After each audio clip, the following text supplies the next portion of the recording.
Salut, c'est Trado, je suis content de vous retrouver pour l'analyse technique du CAC 40. Alors au programme, la mise à jour de l'analyse, quelques plans de trade, un backtest, les news du jour, je vous retrouve juste de l'autre côté.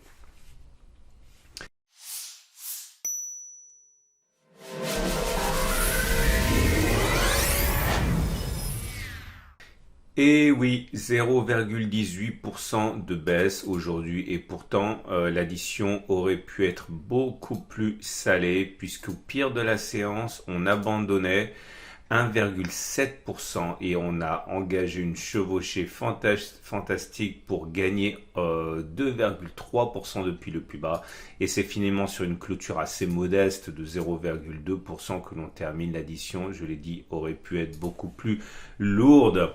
Alors les raisons de la décrue sont relativement inconnues, il s'est rien passé de spécial à part effectivement les craintes pandémiques, mais par contre le regain de forme de l'indice parisien est venu des États-Unis avec d'une part l'indice d'activité des services qui s'est redressé fortement, l'emploi qui repart et puis surtout Pfizer, la Big Pharma américaine qui annonce des progrès conséquents dans la formulation et la conception d'un vaccin contre le Covid-19. Et il n'en fallait pas davantage. De toute manière, on le sait, on est dans un triangle ici, un triangle de congestion. Les traders du monde entier qui sont sur le CAC 40 voient bien ces deux repères, ces deux éléments obliques, enfin pas horizontaux, de support d'une part ici et de résistance là. Donc il est vrai que les traders tirent à vue dès qu'on s'approche de ces éléments. Néanmoins, je ne pense plus, alors c'est très paradoxal, je ne pense plus que la consolidation en triangle symétrique soit d'actualité pour une raison que j'expose dans mon pacte Trado, c'est que généralement lorsqu'il y a un triangle symétrique, la sortie se fait entre les deux tiers et le dernier quart de la figure. Clairement, si ça c'est l'apex, eh bien normalement la sortie des triangles symétriques devrait se faire quelque part entre ici et là. Et oui, à peu près là. Et là, on voit que c'est pas le cas. Et donc, je me demande si la sortie que l'on aura ne sera pas une fausse sortie. Statistiquement, ça se défend. Maintenant, pour l'instant, c'est pas d'actualité puisqu'on est dedans. Et a priori, ce triangle symétrique est d'actualité. Mais ça m'incite à être dubitatif par rapport à la sortie qui ne manquera pas d'y avoir à un moment ou à un autre. Du coup, je continue à caresser l'espoir d'un triangle non pas symétrique. Je suis désolé, je vais le refaire à chaque fois parce que il y a toujours des nouveaux qui viennent sur la chaîne. Non pas un triangle symétrique. Ce qui est intéressant par rapport à ce triangle symétrique, c'est que lorsqu'il sort, eh bien l'objectif c'est de prendre. Enfin non, c'est pas l'objectif. Il y a plusieurs objectifs, mais l'objectif maximal c'est de prendre la hauteur que l'on reporte au-delà du point de cassure. C'est ça qui est intéressant avec les triangles symétriques, c'est que on ne sait pas de quel côté ça va sortir, mais on sait comment calculer l'objectif. Mais si on sait déjà a priori que c'est un triangle symétrique qui ne respecte pas les règles de sortie, eh bien quelque part ça nous donne un avantage sur le marché. Donc je disais que ce qui est bien pour moi, c'est que ça me permet de continuer de nourrir l'espoir qu'il s'agisse d'un triangle droit descendant. Et j'espère bien qu'on va faire ceci, puis cela. Je ne sais pas si ça va se produire, je n'en sais rien, je ne suis pas dans le secret des dieux, mais en tout cas, c'est ce que moi, je veux faire. Alors, j'ai vraiment espéré aujourd'hui que l'attaque était lancée avec ce moins 1,27%. J'étais tout tremblotant en train d'attendre un contact avec le support mineur qui n'est pas venu puisque, bon, vous le savez, on a réintégré. Mais en tout cas, je ne change pas pour l'instant mon fusil d'épaule. C'est mon scénario, ce qui d'ailleurs serait compatible avec la figure en drapeau que j'ai moult fois déjà mentionné. Voilà, si on devait avoir quelque chose comme ça, par exemple, ce serait un triangle et l'objectif est facile à calculer, on y reviendra le cas échéant plus tard. Alors, pour faire simple, ceux qui veulent initier un trade haussier maintenant peuvent éventuellement parier sur le fait que l'oblique descendante tiendra. Bon, l'idée c'est de dire que chaque fois que l'on s'approche, on achète et puis on met un stop loss en dessous de l'oblique, hein. Par exemple, je dis n'importe quoi, aujourd'hui on aurait pu mettre un stop à, par exemple, 2,5% et viser au moins 2,5%. On peut faire ça encore demain. Bon, c'est pas ce que je vais faire moi, mais en intraday, c'est jouable. Ceux qui veulent plutôt attendre, comme moi, ben, vous l'avez compris, j'attends un retour sur le support mineur ou encore mieux sur le support mineur et le bas du canal orange. Et pour ceux qui veulent initier un trade haussier, eh bien, vous le savez, hein, la chose la plus simple, c'est d'utiliser cette résistance mineure pour mettre un stop loss au-dessus. Par exemple, on peut envisager, même maintenant peut-être, hein, si on rentre à la vente dès l'ouverture sur les niveaux actuels, on mettait un stop à 3,22, eh ben on a un rapport gain-risque supérieur à 1, donc c'est tout à fait envisageable. Bon, pourquoi ne le fais-je pas? Parce que j'ai un biais haussier et mais c'est absolument pas ridicule, hein, d'initier un trade vendeur sur la situation actuelle.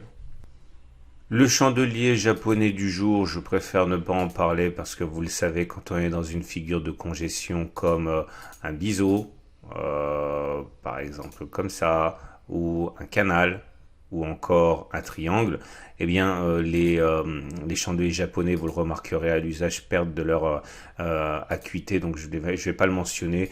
On peut noter quand même que l'on termine en ayant quasiment testé le bas du triangle descendant, du triangle symétrique, ce qui montre bien que tous les traders le voient.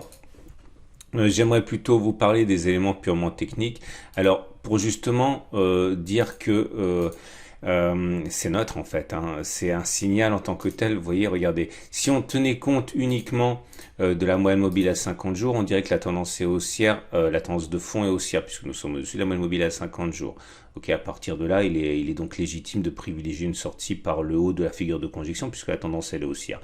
Par contre, la tendance de court terme donnée par la M7 et la tendance générale donnée par la M20, elle est plutôt descendante. Vous voyez, regardez, on est en dessous de la M7 et en dessous de la M20.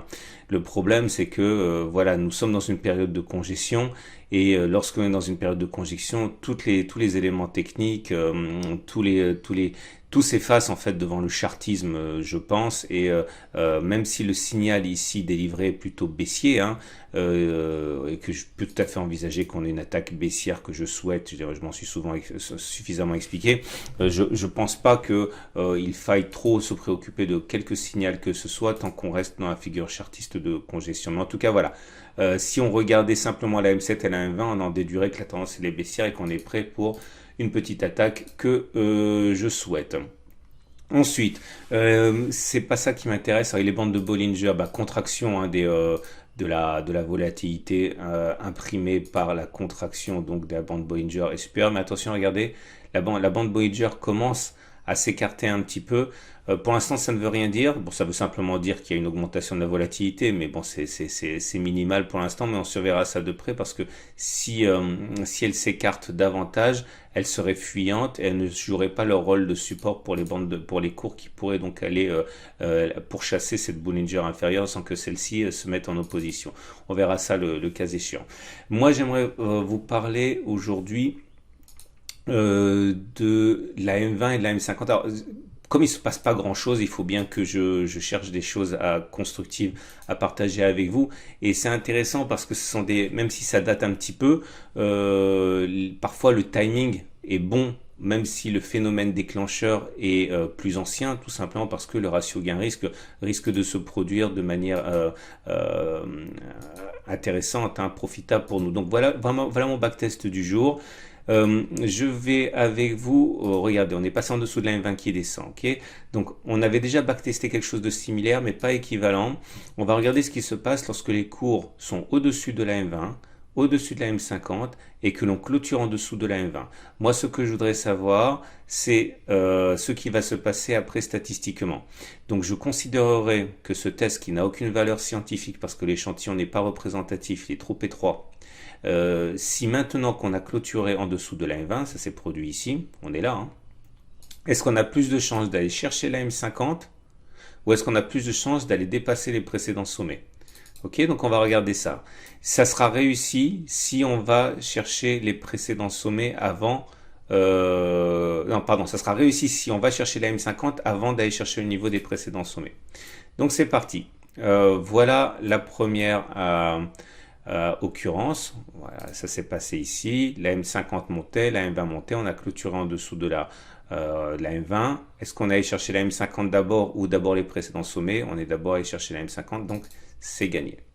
Ici, c'est pareil. La M20 était montante, la M50 était montante, on a cassé en dessous de on est passé en dessous de la M20, on a clôturé en dessous. Est-ce qu'on est d'abord allé chercher la M50 ou d'abord aller chercher les plus hauts? On est d'abord allé chercher la M50, donc c'est gagné.